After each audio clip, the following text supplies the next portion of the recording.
ಇನ್ನು ಸಿಎಂ ಸಿದ್ದರಾಮಯ್ಯನವರ ರಾಜೀನಾಮೆಯನ್ನ ಯಾರು ಕೇಳ್ತಾ ಇದ್ದಾರೆ? ಅವರು ಮೊದಲು ತಮ್ಮ ಢೋಂಗಿ ಮಾತುಗಳನ್ನ ಬಿಡಲಿ.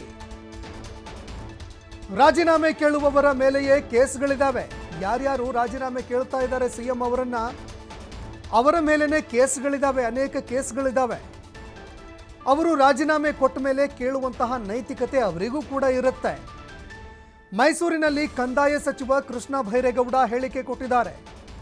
ಅವರಿಗೊಂದು ಕಾನೂನು, ಬೇರೆಯವರಿಗೊಂದು ಕಾನೂನು ಅಂತ ಏನಾದರೂ ಇದೆಯಾ ಅಂತ ಕೃಷ್ಣ ಬೈರೇಗೌಡ ಪ್ರಶ್ನೆ ಮಾಡಿದ್ದಾರೆ.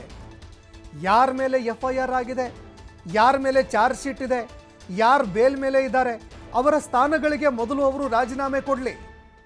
ಆಮೇಲೆ ಇನ್ನೊಬ್ಬರು ಇದ್ದಾರಲ್ವೇ, ಆಮೇಲೆ ಬೇರೆಯವರ ರಾಜೀನಾಮೆ ಕೇಳುವಂತಹ ಕೆಲಸವನ್ನು ಅವರು ಮಾಡಲಿ ಅಂತ ಕೃಷ್ಣ ಬೈರೇಗೌಡ ವಾಗ್ದಾಳಿ ನಡೆಸಿದ್ದಾರೆ.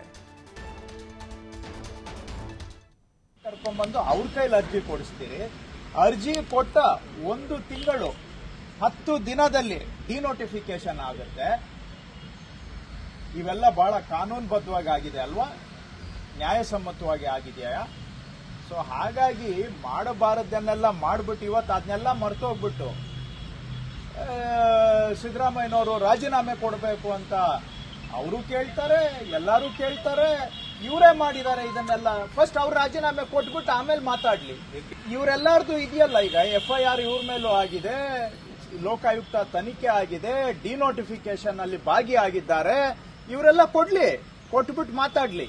ಎಫ್ಐಆರ್ ಆದ ಕೂಡಲೇ ರಾಜೀನಾಮೆ ಕೊಟ್ಬಿಡ್ಬೇಕು. ಯಾರ ಮೇಲೆ ಇಲ್ಲ ಎಫ್ಐಆರ್, ಅವರೆಲ್ಲರೂ ಕೊಡ್ಲಿ. ಏನಾಗಾದ್ರೆ ನನಗೊಂದು ಕಾನೂನು, ನಿಮ್ಗಿನ್ನೊಂದು ಕಾನೂನಾ? ಯಾರ್ಯಾರು ಈಗ ಅವರೆಲ್ಲರೂ ಇಷ್ಟೇ ನಾನು ಹೇಳೋದು, ಅವ್ರ ಮಾತಿಗೆ ಅವರೇ ಬದ್ಧವಾಗಿರ್ಲಿ, ಅವರ ಮಾತಿಗೆ ಅವರು ಸ್ಟಿಕ್ ಆಗಲಿ. ಎಫ್ಐಆರ್ ಆದ ಕೂಡಲೇ ರಾಜೀನಾಮೆ ಕೊಡಬೇಕು ಅಂತ ಹೇಳಿದಾರಲ್ಲ, ಯಾರ್ಯಾರು ಈಗ ಹಿಂದೆ ಯಾರ ಮೇಲೆ ಎಫ್ಐಆರ್ ಆಗಿದೆ, ಯಾರ್ಯಾರು ಬೇಲ್ ಮೇಲಿದ್ದಾರೆ, ಎಲ್ಲರೂ ರಾಜೀನಾಮೆ ಕೊಡ್ಲಿ. ಇನ್ನು ವಿಪಕ್ಷ ನಾಯಕ ಆರ್ ಅಶೋಕ್ ವಿರುದ್ಧ ಭೂ ಕಬಳಿಕೆಯ ಆರೋಪ ಇದೆ. ಆರ್ ಅಶೋಕ್ ಅವರು ಸಿಎಂ ಸಿದ್ದರಾಮಯ್ಯನವರ ರಾಜೀನಾಮೆ ಕೇಳ್ತಾ ಇದ್ದಾರೆ. ಆದರೆ ವಿಪಕ್ಷ ನಾಯಕ ಆರ್ ಅಶೋಕ್ ವಿರುದ್ಧ ಭೂ ಕಬಳಿಸಿರುವಂತಹ ಆರೋಪ ಇದೆ. ಮೊದಲು ಅವರು ರಾಜೀನಾಮೆ ಕೊಟ್ಟು ಮಾತನಾಡಲಿ, ಆಮೇಲೆ ನಾವು ಕೂಡ ಉತ್ತರಿಸ್ತೀವಿ ಅಂತ ಮೈಸೂರಿನಲ್ಲಿ ಕಂದಾಯ ಸಚಿವ ಕೃಷ್ಣ ಬೈರೇಗೌಡ ಸವಾಲ್ ಹಾಕಿದ್ದಾರೆ. ಅವರ ಮೇಲೆ ಕೂಡ ಭೂ ಕಬಳಿಸಿರುವಂತಹ ಆರೋಪ ಇದೆ.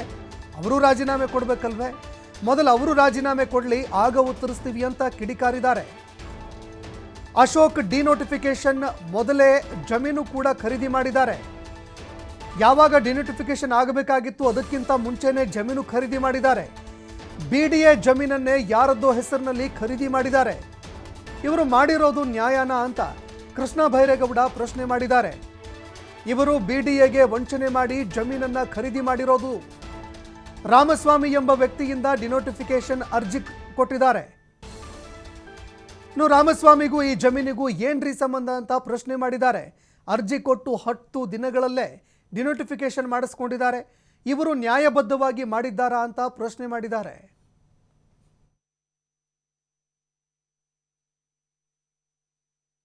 ವಾಪಸ್ಸು ಅವರು ಕುಟುಂಬದಲ್ಲಿ ಚರ್ಚೆ ಮಾಡಿ ಅವರು ವೈಯಕ್ತಿಕ ತೀರ್ಮಾನವನ್ನ ತೆಗೆದುಕೊಂಡಿದ್ದಾರೆ.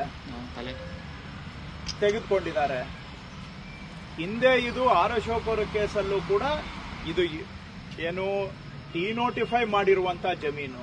ಇಲ್ಲಿ ಮಾನ್ಯ ಸಿದ್ದರಾಮಯ್ಯನವರ ಧರ್ಮಪತ್ನಿಯವರು ಪಡೆದುಕೊಂಡಿರೋದು ಮೂಡಾದವರು ಒತ್ತುವರಿ ಮಾಡಿ ಲೇಔಟ್ ಅನ್ನ ಮಾಡಿದಂತಹ ಜಾಗ, ಅದಕ್ಕೆ ಪರಿಹಾರವಾಗಿ ಕೊಟ್ಟಿರೋದು. ಇದು ಡಿನೋಟಿಫೈಡ್ ಲ್ಯಾಂಡ್ ಅಲ್ಲ, ಇದು ಪರಿಹಾರವಾಗಿ ಅವರಿಗೆ ಬದಲಿ ನಿವೇಶನವನ್ನ ಕೊಟ್ಟಿದ್ದಾರೆ. ಏನೇ ಇದ್ರೂ ಅದು ಅವರ ವೈಯಕ್ತಿಕ ತೀರ್ಮಾನ. ವಾಪಸ್ಸು ಅವರು ಕುಟುಂಬದಲ್ಲಿ ಚರ್ಚೆ ಮಾಡಿ ಅವರು ವೈಯಕ್ತಿಕ ತೀರ್ಮಾನವನ್ನ ತೆಗೆದುಕೊಂಡಿದ್ದಾರೆ.